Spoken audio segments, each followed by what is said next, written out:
In this video, magdadagdag tayo ng contribution for a particular month sa Pag-ibig.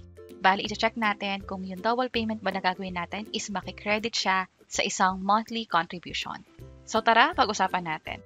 Ito yung virtual Pag-ibig account ko. Pwede kayong mag-login gamit yung cellphone ninyo or computer. Pero dahil mas malaki yung view sa computer, proceed tayo dito. But again, pareho lang yung magiging process and yung mga hinging information regardless sa device na gamit ninyo. Basta pumunta lang kayo sa same website. And nandito na nga ako sa regular savings ko kung saan pag-check ko yung year ngayon, meron ako 100 pesos contribution. Kailangan ko itong dagdagan kasi ang minimum na contribution sa voluntary is 200 pesos. Pero ang mahahabol ko na lang is yung September. Ngayon kasi is October.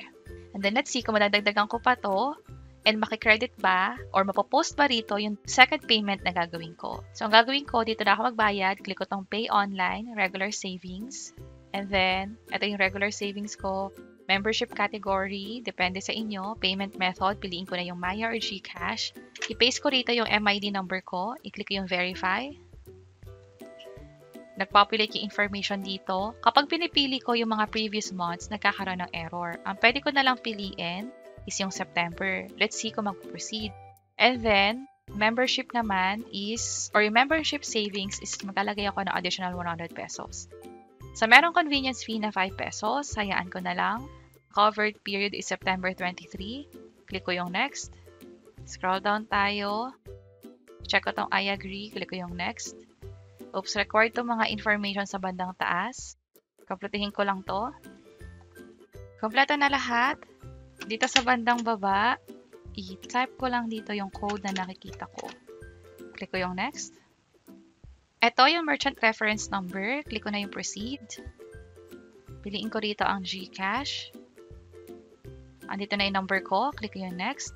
I-enter dito yung code na ma-receive ko sa phone. Click next. And yung MPIN ko naman sa GCash. Click next. Nung chinek ko yung app ko sa GCash, tama naman ito talaga yung balance ko. Click ko na tong pay. And click ko na lang tong proceed siguro. Ito yung reference number. So mahalaga na itago nyo na rin to para nga naman sa future need or sa akin kahit anong payment ang ginagawa ko, lagi kong tinatago yung resibo niyan. Also, pwede nyo ilagay dito yung email address niyo para ma-receive niyo yung receipt via email. May na-receive din akong text about this transaction. Back to merchant na tayo. And then, click ko yung regular savings. Check natin kung mag-reflect agad. Hindi pa siya mag-reflect.